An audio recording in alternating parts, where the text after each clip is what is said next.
Gunston and our 75-acre waterfront campus. This is Isabel Hardesty, and she and I have this in common. We grew up in a mythical land that I didn't even know existed before I came to Gunston.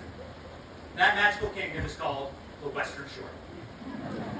She then headed to Bucknell University, where she received a Bachelor in Science in Animal Behavior before moving on to Duke University, where she earned a Master's in Environmental Management.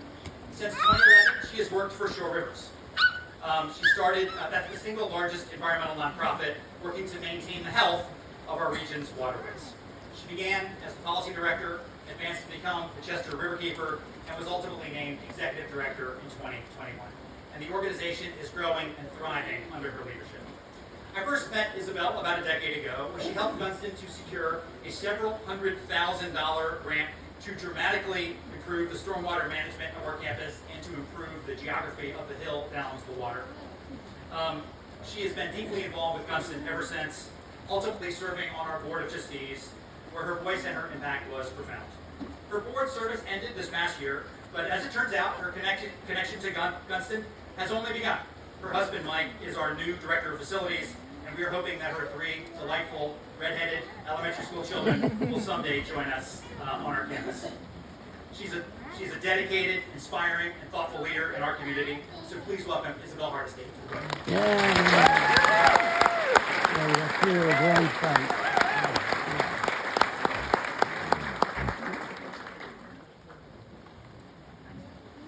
Thank you, John.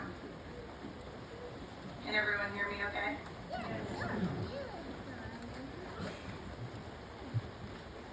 In preparation for this, I asked a friend and mentor of mine, how would she describe a good commencement speech? To which she responded, brief and audible. So that's what I'm going for today. So in this hour from 11 to 12, we really pack in tradition and celebration and excitement. And smack in the middle is the commencement speaker, whose role in all this excitement is to slow things down, to allow this moment to sink in, instead of simply hurtling towards those diplomas and those after parties. So I invite you all to take a deep breath and enjoy the sound of the rain. The other role of the commencement speaker is to share some nuggets of wisdom. At the ripe old age of 39, I am still learning and growing myself, but I have gathered some nuggets over the years. You may or may not connect with them. You may or may not remember them. That's okay. Someone in this audience will remember and connect with something I say. And at the very least, I've developed some great talking points that I can preach at my own children, who John mentioned. All of you are heading into some kind of higher education advanced degree, whether it's a 2-year program or a 4-year institution. Why are you going to college? Why are you going to college? In large part, to get a good job, to get a good salary. College can set you up to have a meaningful, productive, and fulfilling life. And one way it does that is by enabling you to get a good job. In my career as an environmental professional for the past 14 years in leadership positions, I have a lot of experience in hiring young professionals right out of college. I've reviewed hundreds of resumes and cover letters. I've conducted countless interviews. In fact, one of my absolute favorite hires, and I'm probably not allowed to say this, but one of my absolute favorite hires is a Gunston graduate, and she's sitting in the audience somewhere, Annie Richards. I also have a large network of peers who are leaders in their organizations and institutions. So, needless to say, I live in the world of reviewing, hiring, and managing people. And I can tell you what matters for the workforce today, what employers are looking for in college graduates. Character and attitude matter more than hard skills. Yes, people want the hard skills that you are going to gain in the next few years, whether it's in GIS or engineering or statistics. But more than that, we're looking for people who are eager to learn, people who who know how to learn. We're looking for people who are curious, creative, and critical thinkers. People who are team players and problem solvers. Character and attitude matter more than hard skills. So I invite you in this next phase of your life to cultivate character. Because in my experience, hard skills can be taught, but that character you just have to have. I have 3 nuggets of wisdom to help you do this. These will help you succeed in college, they will help you succeed when you start looking for a job, and when you enter the workforce. These are qualities that I look for when I hire my employees, and these are qualities that will serve you for the rest of your life. Number 1, say yes to every experience. You will never in your life have more freedom and fewer responsibilities than you do in college. Now is the time to say yes to discover what interests you, what you don't like, to experience new things, to meet new people, to challenge and push yourself. Say yes to the freshman seminar that has nothing to do with your major. Say yes to the optional fall break field trip. Be the first person to raise your hand. Say yes to the snowman competition on the quad. Do this in college and you will build character. You become a yes person, a doer, a problem solver, and a team player. This is the kind of character we are looking for in new employees. So say yes. Number 2, do things that scare you. Take a risk. It's good to get your heart rate going. Don't run from being nervous or uncomfortable.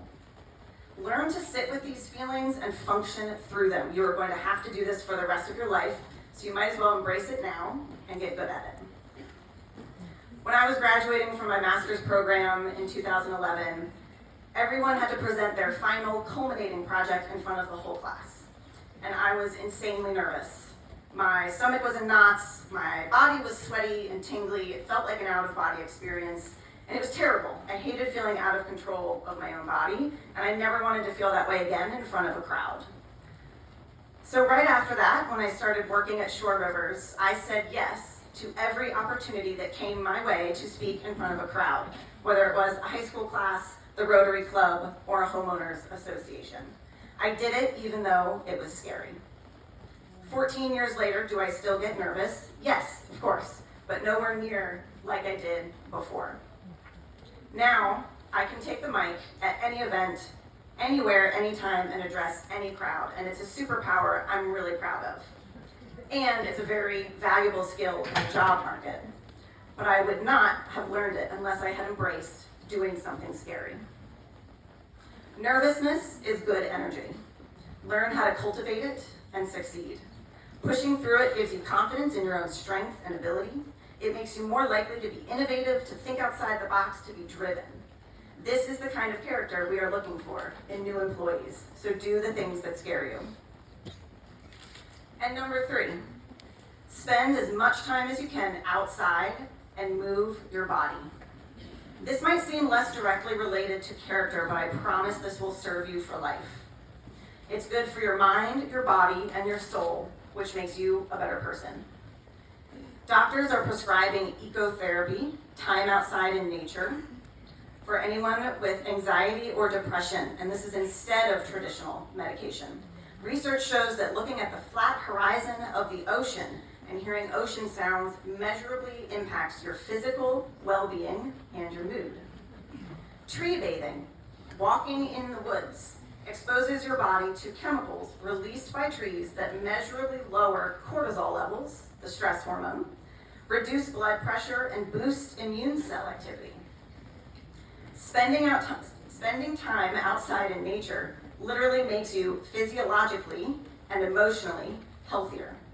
And the world's longest lived people from multiple cultures around the world share one thing in common. They all move their body daily, usually outside and usually in natural ways. They're not pumping iron in the gym, although if that is what rocks your boat, do it. They are stretching, gardening, walking to friends' houses, swimming in the ocean, playing social sports. If you want to live longer, healthier, and happier lives, go outside and move your body. It makes you a more well-rounded and happy, healthy person in general. You all are entering a really exciting and energizing time of your lives where you have so many new opportunities to experience and new people to meet. So for the next 2 to 4 years, say yes, do the things that scare you, go outside and move your body. Character and attitude matter more than hard skills. I look forward to seeing your confident, driven, risk-taking, problem-solving, happy, well-rounded selves in my applicant pool when you graduate college. Good luck. Great.